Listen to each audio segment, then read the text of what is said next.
you're very hesitant. You kind of don't know what you want to do, why you want to do it, and how you're going to do it. Janelle's going to teach you the do's, the don'ts, and maybe show you the path to do that. Janelle, good morning. How are you? Hi, I am absolutely perfect. Thank you. Good morning. Finding your purpose.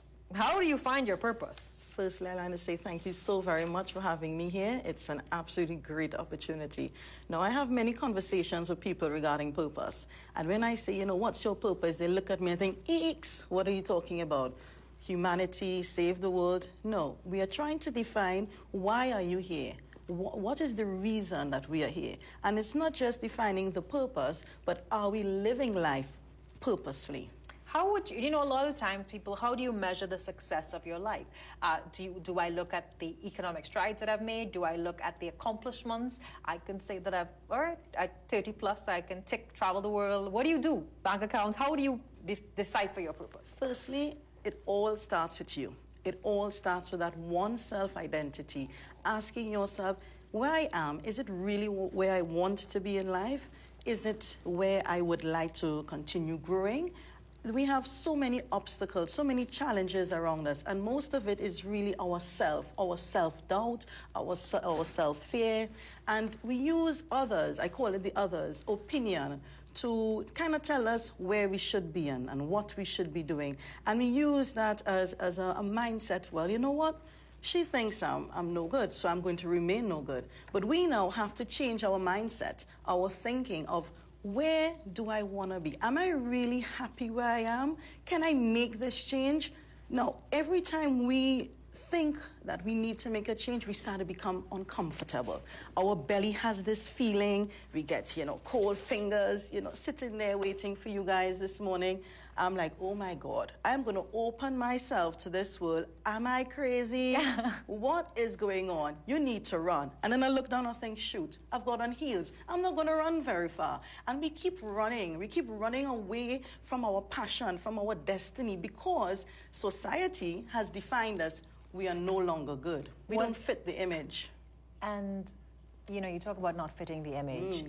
That sort of crossroads, what makes a difference with the people that actually take that jump and start walking the path, as opposed to the people that stay and think, well, my bills are being paid, I'm good, exactly. I can sail through life. We just living day by day, right? I come to work, I get paid at the end of the month, I live, I take over, great.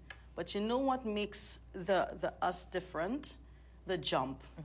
The jump that we make, they know that our failures are going to be our successes. The no's that we are going to get, we are going to turn them into the yes, because the no breaks down as a next opportunity. So every no that we get, we have to realize that someday we are going to get a yes. And when we get that yes, we are willing to jump.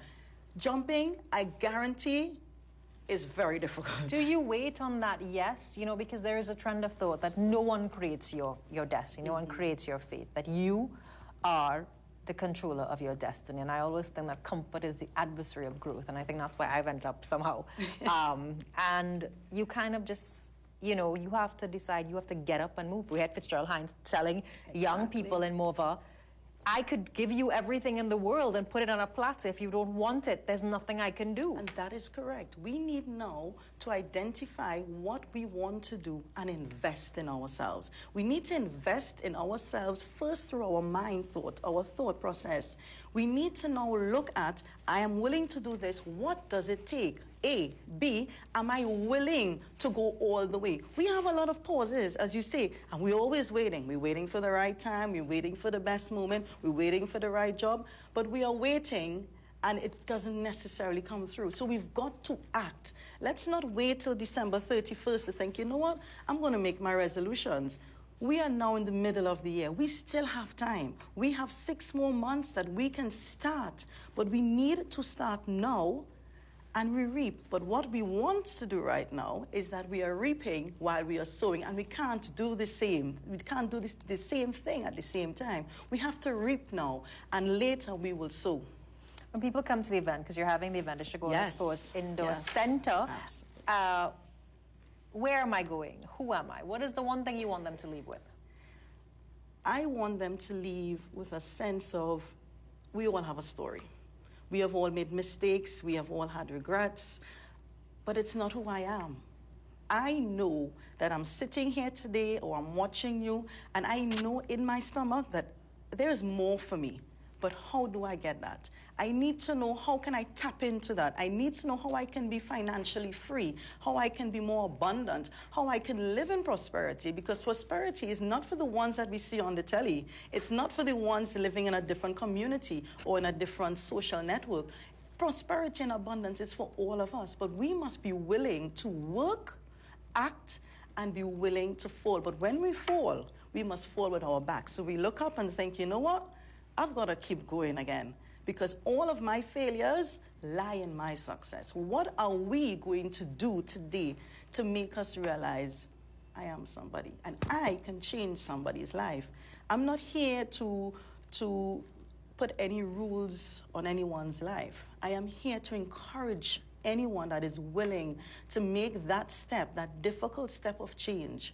And I guarantee you it's going to be painful. You're going to have lots of downfalls, but the end result is that you're going to feel completely overjoyed. Not happy, but overjoyed that this is where I need to be. Let my voice be heard.